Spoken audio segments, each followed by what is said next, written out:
निहारिका की शादी हुई थी। वो शादी करके अपने ससुराल आती है और अपने ससुराल वालों को देखकर कहती है, एक सास, ससुर, पति और एक प्यारी सी ननद। कितनी छोटी सी फैमिली है मेरी। मैं अपने ससुराल वालों का बहुत अच्छे से ध्यान रखूंगी और उन्हें किसी चीज की कोई भी कमी नहीं होने दूंगी।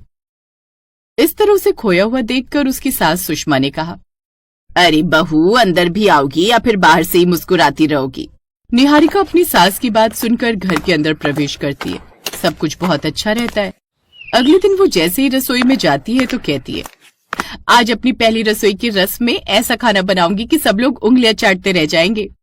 अब निहारिका फ्रिज खोलकर देखती है तो उसमें एक भी सब्जी नहीं थी।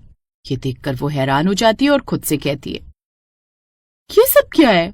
इस फ्रिज के अंदर तो एक भी सब्जी नहीं है। अब मैं क्या बनाऊंगी? निहारिका खुद से बात कर रही थी कि तभी उसकी ननद ऋतु रसोई में आती है और कहती है, अरे भाभी, आप इतना परेशान क्यों हो रही हो? हमारे यहाँ एक ही सब्जी वाला सब्जी देने आता है, वो भी हफ्ते में एक बार। इसीलिए शादी के चक्कर में हम लोगों ने सब्जियां खरीदी नहीं। आप एक काम करो, आज आप दाल चावल ही बना लो, हम लोग नाश्ते में दाल चावल भी खा लेते हैं। निहारिका को ये देखकर बहुत बुरा लगता है कि उसे अपनी पहली रसोई की रस्म में अपने ससुराल वालों को दाल चावल बनाकर खिलाना पड़ेगा, क्योंकि वो उन्हें कुछ अच्छा बनाकर खिलाना चाहती थी। अब निहारिका ने अपने मन से खीर, रोटी, दाल चावल बनाकर नाश्ते में तैयार किए। सब लोगों ने नाश्ता किया और बहुत तारीफ की। बहू, तूने सच में नाश्ते में भी अच्छा खाना बनाया है। वैसे तो नाश्ते में हल्का खाना बनता है और मैंने सोचा था पराठे बनवाकर खाऊंगी, लेकिन पराठा बनवाने के लिए घर में सब्जियां नहीं थी। माँ जी, आपके मोहल्ले का सब्जी वाला तो बहुत ही ढीठ है। हफ्ते में एक बार ही सब्जी बेचने के लिए आता है। ये तो गलत बात है ना। भाभी, दरअसल इस सोसाइटी से ना मार्केट बहुत दूर है, तो हम लोग जा नहीं पाते, और सब्जी वाला जब भी सब्जी लेकर आता है तो बहुत महंगी देता है। उसकी बात सुनकर निहारिका कुछ नहीं कहती। ऐसे ही कुछ दिन गुजरते हैं। निहारिका भी अक्सर ही सब्जी वाले से लड़ पड़ा करती। भैया, 20 रुपए किलो घी है और आप 30 रुपए की बेच रहे हो। अरे आपने तो लूट मचा रखी है। बहन जी, इतनी दूर सब्जी देने भी तो आ रहा हूँ, उसकी मेहनत तो लूंगा ही ना। फिर भी भैया, इस मोहल्ले में कई गरीब लोग भी रहते हैं। किसी के साथ इतना गलत करना भी अच्छा नहीं होता। ऐसा पैसा किसी को फलता नहीं है। बहन जी, मैं तो इसी दाम में बेचूंगा। बहुत लोग सब्जी खरीदने के लिए हैं। आपको खरीदनी है तो खरीदो, वरना कोई बात नहीं। सब्जी वाला ये बोलकर चला जाता है।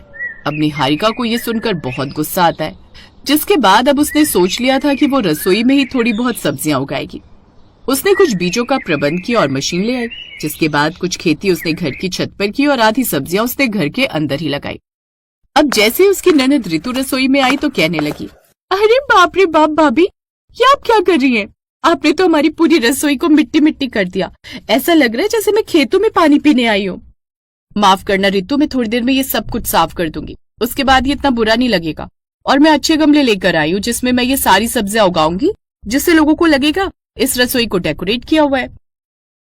भाभी, सब्जी वाला आता तो है, भले ही थोड़ा नाटक करता है। इतना सब कुछ करने की क्या जरूरत है? क्योंकि वो सब्जी वाला महंगे में सब्जी बेचकर जाता है और नाटक भी बहुत करता है। और सबसे बड़ी बात, कुछ दिनों में उसकी सब्जियां रखे रखे सड़ जाती है, और मैं नहीं चाहती कि मेरे परिवार वाले खराब सब्जियां खाएं। इसलिए घर की नई नवेली बहू ने रसोई में खेती की है। ऐसे ही कुछ दिन गुजरते हैं। एक दिन उसकी सास रसोई में सुबह सुबह चाय बनाने आती है और वो एक गमले से टकरा जाती है और उसके पैर में चोट लग जाती है। अरे बाप रे, क्या रख दिया? ये बीच में इतना दर्द हो रहा है, मेरे पैर में चोट लग गई।